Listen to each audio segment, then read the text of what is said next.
Well, we continue the conversations right here on Sports Check, and there is so many conversations. You've heard us talk about finances, the kind of support that would come through, but what about the beautiful game, which we will be talking about and focusing on 27 days from now? We're talking about the FIFA World Cup. Let me just put it into context about the FIFA World Cup. In a World Cup year, the world governing body FIFA makes $6 billion. That's the kind of revenue that they would generate in a World Cup year. We're talking about $6 billion in total. The question then is, and that's just one tournament, you've got leagues in Europe that generate 3-4 times that amount of money. And we're talking about, UEFA confederations, they make so much money. You can think of the leagues in Mexico, you can think of La Liga, you can think of the EPL, which has got domestic rights of 1.7 billion shillings. A club can afford to employ 400 people. The question is, in Africa, do we have that kind of conversation going where the numbers can be huge? Some of them sound mind-boggling, but that's the reality of it. And last week in Kenya, there was an Africa Football Business Summit. And this is another conference around sport. I can count about 6 this year. But this was specifically around football. And we're with the person who was behind it, organizing it, Brian Wesaala. Brian, good morning and welcome. Thank you very much, Daniel. Yeah. So, first of all, you brought this one home. I know very many people will be happy, but you were initially to host it in Rwanda. Change of venue, you could tell us how that happened. We had some logistical challenges in organizing the event in Rwanda, so we had to make some very difficult decisions, but it all worked out very well at the end, and we managed to host the inaugural Africa Football Business Summit here in Nairobi, where the Football Foundation for Africa is domiciled. And he founded that, the Football Foundation for Africa, a passion for football from his college days. From a background of those people who came in, the football minds here, you've got people working with federations, you've got people working with clubs and academies. What was the mix of the attendance? We had a very excellent mix in terms of people coming from not only the continent but also from outside. Of course, our biggest guest of the day was former Ghana international and also a former Deputy Secretary General of CAF, Mr. Anthony Bafo, who was our chief guest. And in the room, we also had representation from local clubs, academies, AFC Leopards, Nairobi City Stars, League Indogo, Starfield Academy, and internationally we had AS Monaco represented by their chief operating officer. We had also the international director from TSG Hoffenheim, and a few other delegates coming from these parts of the world. So it was a very good mix in terms of the personalities that were in the room, as well as the conversations that we managed to have around the business of football on the continent. So at the moment is to work on a report which I believe we'll share with the media in terms of the outcomes from this summit and how we plan to see these being injected into the football industry. We know that, the Kenyan scenario is not one to look at, but I want to look at, for example, a country like Uganda, where you take a look at a flyer for an event and you'd have probably 1, 2, 3, 4, 5, 6 corporates. What's the background of conversations that you had from clubs and from federation people about how they get, let's start with the basic sponsorship that can be on their cards? So when it comes to corporates, I think the interaction with football, with sports in general, is usually sponsorship. And one of the conversations we had is how do we engage the private sector? Because a lot now boils down to ROI. Sponsors want to see ROI, return on investment. Want to see return on the money that they put into clubs or leagues or these football organizations. So how are football organizations positioning themselves, structuring themselves so that private sector can invest in the game? And as you have mentioned, at the moment it's a challenge in Kenya because of the situation you have around the governance of the game. And yeah, when private sector is coming in, they'll also look at the risks involved, in this case, reputational risk. So probably now in Kenya, it's very difficult for private sector to get involved with football and to invest heavily in football. So how do we change that going forward? Now, the other one that, I want to touch that on governance, because I know, for example, Anthony Wahome want to come in and talk about, technical things and how people relate out there. But what were the conversations coming up about governance? Because crazy scenarios in Africa. You've had, Kenya almost going into normalization. Comoros was under normalization. Zimbabwe banned by Kenya and Zimbabwe banned by FIFA.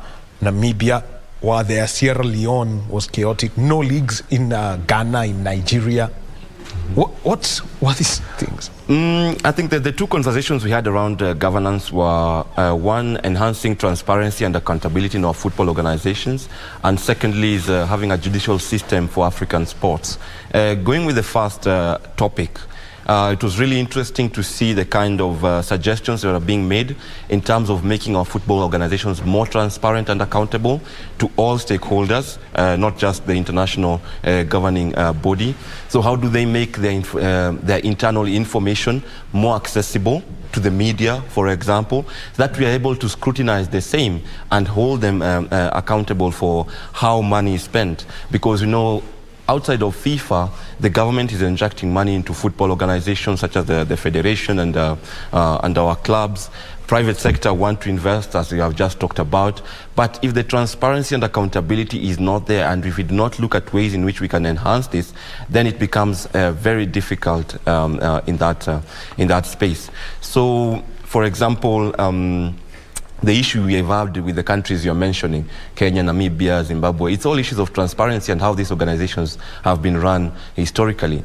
The concept that comes to mind is the idea of the autonomy of sport, which is something that has been pushed by the international federation, so that governments, for example, should not be seen to interfere in the running of football in the country. But during this summit, the idea of a negotiated autonomy came up, so that it's not absolute autonomy, so that if government or if some investigative body wants to scrutinize what is happening in football organizations, federations quickly run to FIFA, and FIFA bans the country, and we have a repeat of the same scenario. Well, actually, because you're talking about that, something that's negotiated autonomy. The U.S. Soccer Federation, the late Chuck Blazer, was investigated by the FBI, and basically he was told, you're a racketeer. What he's running is an organization that's akin to organized crime. Yeah. What were lessons being picked from previous, incidences, FIFA Gate and all those things that can help change the continent? I mean, it's about having a government, especially a national government, even supranational at the level of the AU, to also strengthen themselves institutionally, so that they're able to engage with the sporting sector in a more collaborative manner.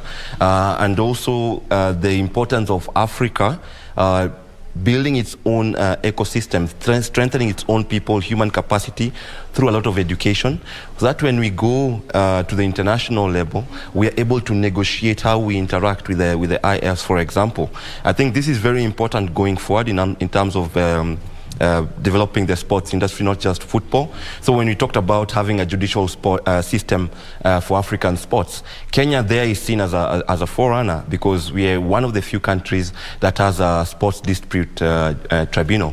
Of course, things could always be improved there, but you look at across the continent, most of these countries don't have, and we are always depending on, for example, the Court of Arbitration of Sports, which is seated in Lausanne. It doesn't come cheap. It doesn't come cheap for us. So what does that mean? And once they make a decision, that's it? That's it. We have no recourse. But in one of the conversations, Farai Razano from Razano Attorneys in South Africa, he talked about having local tribunals in most of our countries, so that we can have that, if I can call, progressive approach to dispute resolution.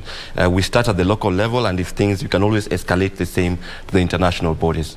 Now, one of the things that comes up is, if you the judicial, how they want some of these things dealt with, is full accountability of these people who are inside there.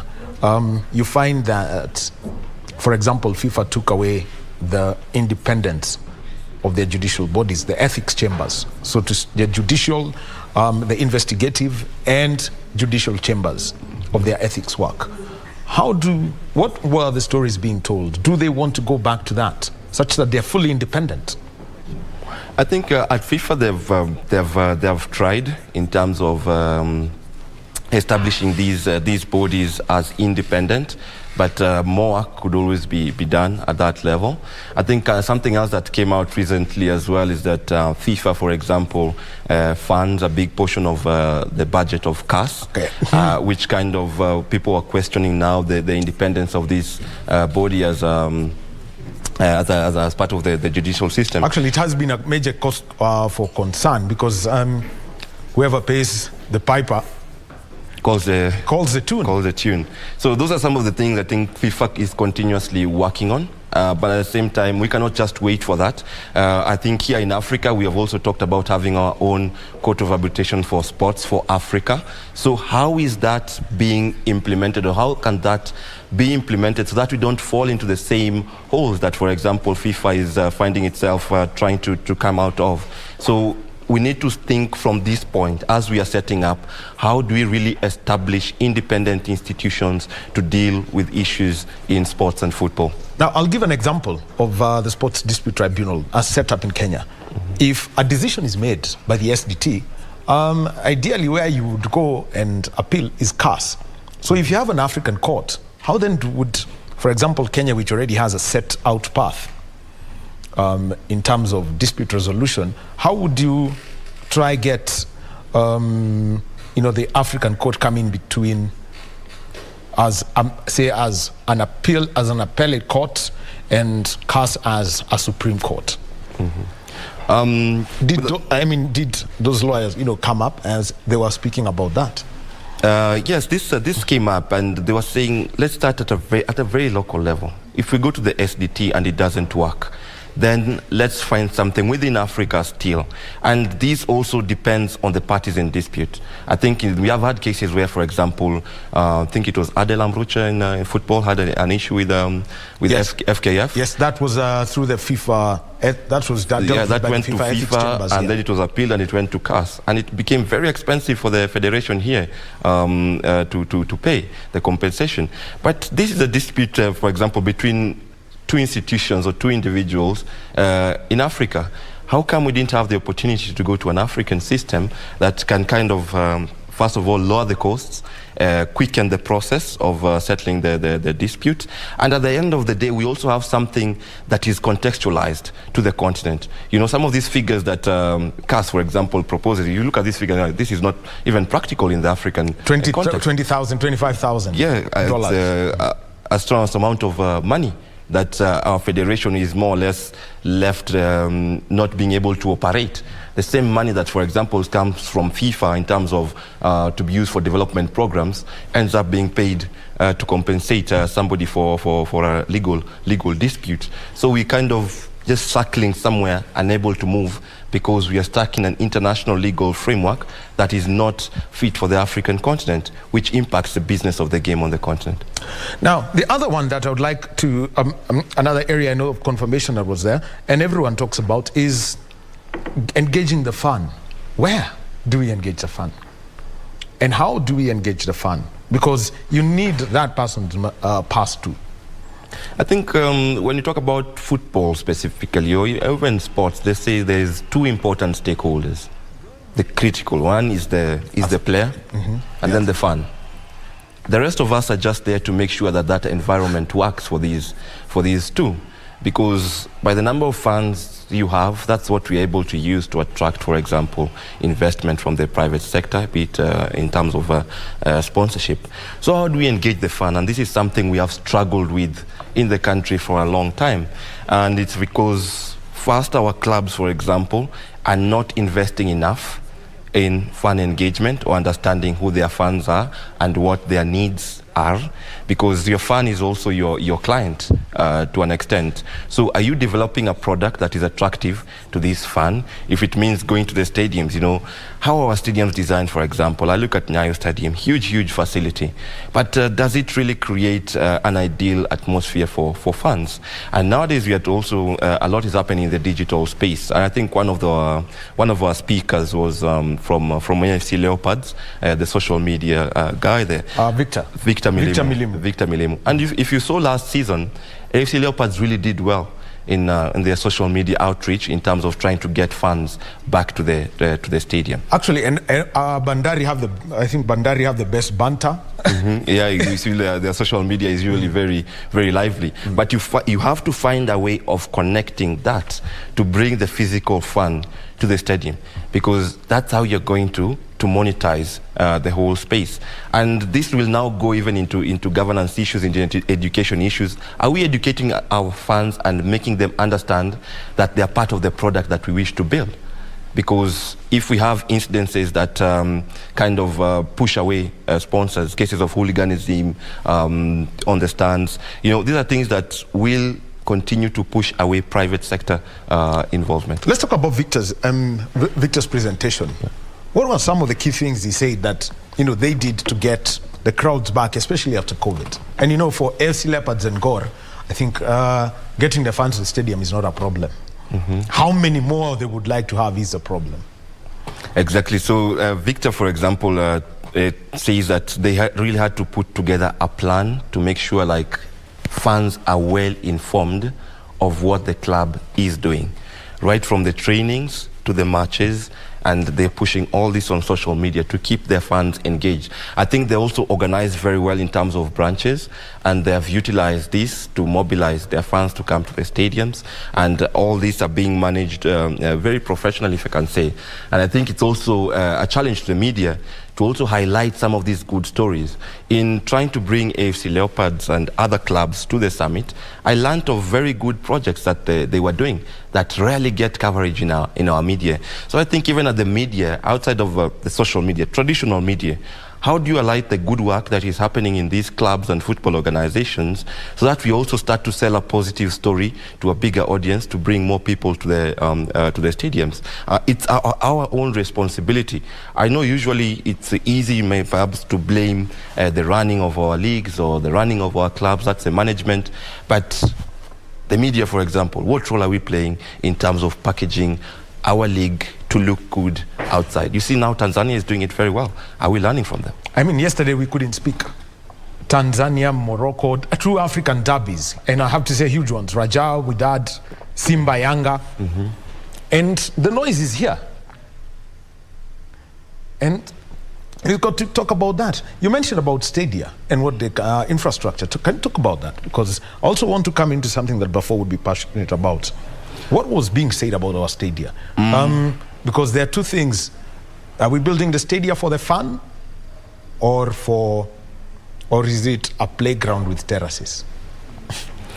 I think when it comes to stadia, and this is something we didn't touch much on stadia or infrastructure during this particular summit. I'm sure this conversation will come up in a future summit 2023 when we hold the second summit.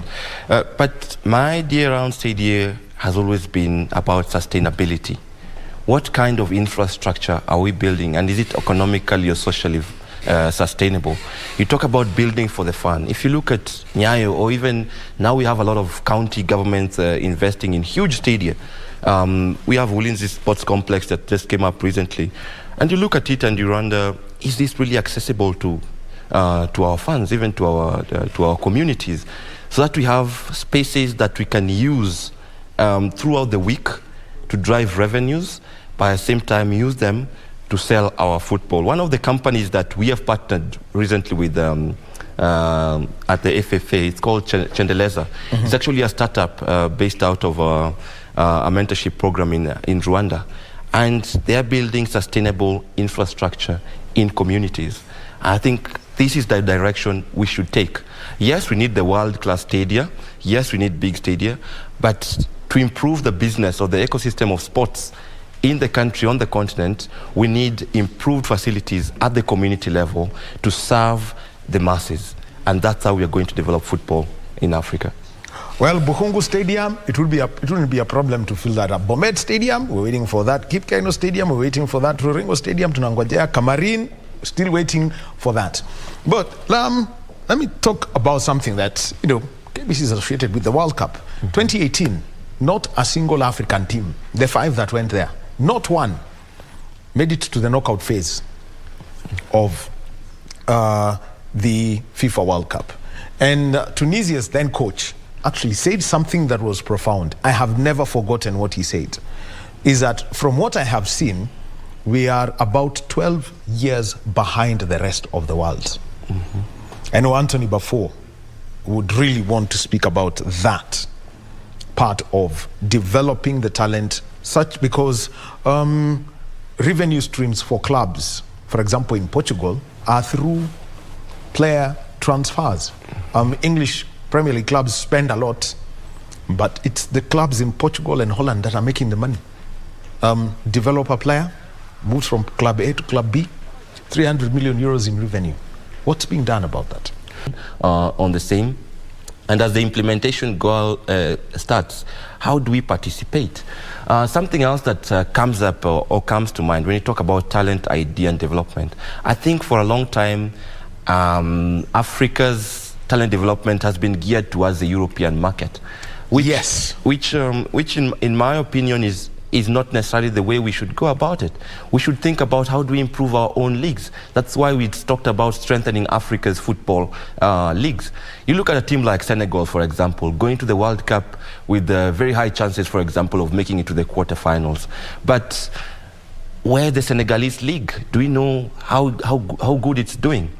And if that continues, where we're just thinking about how do we take players to Europe without thinking about how we are going to improve the leagues here, then we'll never be able to cover this 12-year gap. Because our best talents go to Europe, they improve the technical prowess of the leagues there, of the players there, while our own leagues continue to struggle. So we need to come up with ways in which we can even encourage our players to stay longer on the continent, because this now goes into something else we discussed, the compensation that comes with the transfer of players. Actually, yeah, let me come to that, because it was, how would I describe it, from a presentation that Arsene Wenger made to CAF at their extraordinary congress, where they were discussing about or basically it was to give support to a proposed biennial World Cup. A player leaving Africa for the first time, 250, 300,000 euros. 3 years later, the next transfer. Secondly, one thing that was pinpointed was private sector. Where are they in this kind of conversations? Government, where are they? Despite it being like a last-minute change to bring it to Nairobi, we expected private sector to take an interest, but you didn't have much coming from them. Another issue, of course, we've had is the transition of government. I think we had our CS who was vetted on Friday, so it was a bit difficult to engage government for this on this occasion. But still, there are ministry officials that are aware of what is happening, and they should become part of the conversation. So that going forward, we don't even have this kind of issue where the government is at loggerheads with the federation.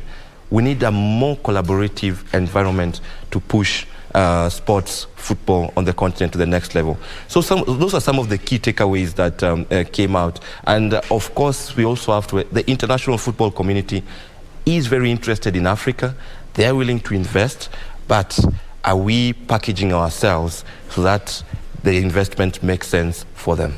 Well, Brian Wesaala, the Football Foundation for Africa, and it was about the Africa Football Business Summit, the inaugural one. Anthony Bafo, who's heading FIFA's development project. Now, I told you about what you see over here. 27 days to the FIFA World Cup. And Brian, I will not let you go without you saying which team you will be wishing to see make it through to the group stages at Qatar 2022. I think at this point I have to say Ghana. and I'm just selfish because of the support I got from Ghana for this inaugural Africa Football Business Summit. Having somebody like Anthony Bafo here, so I'll play Ghana. But I wish all the African teams success. I hope we can get at least 2 teams to the quarterfinals. That's my optimistic self this time round. I think it will be difficult to get to the semis, but 2026 probably. But for this one, if we get 2 teams to the quarterfinals, I'll be happy. Well, he's had it, and remember, KBC Channel 1 will be broadcasting all group phase matches involving Ghana, Senegal, and Cameroon. And we also got one involving Tunisia. So look out for that, 20th of November to the 18th of December on your True Sports partner. Well, time for me to leave. It's been a pleasure being with you here and also hosting Eric Ondieki, plus also the UON terrorists. Well, they're not criminals. It's a basketball team, but they've had that name for so long, even before they were, being called, if you said they wear that badge proudly, and they call themselves Terra. That's what they're known in the basketball circles. Thank you for being, Steve, Raphael, and Malcolm here with us this morning. And on behalf of the team that put this together, I want to say thank you. And you, the viewer, thank you for being with us. Next, Kurunzi Mashinani with Zainab Said, and this is to be followed by Tamrini, our Swahili interview program. Have a good day.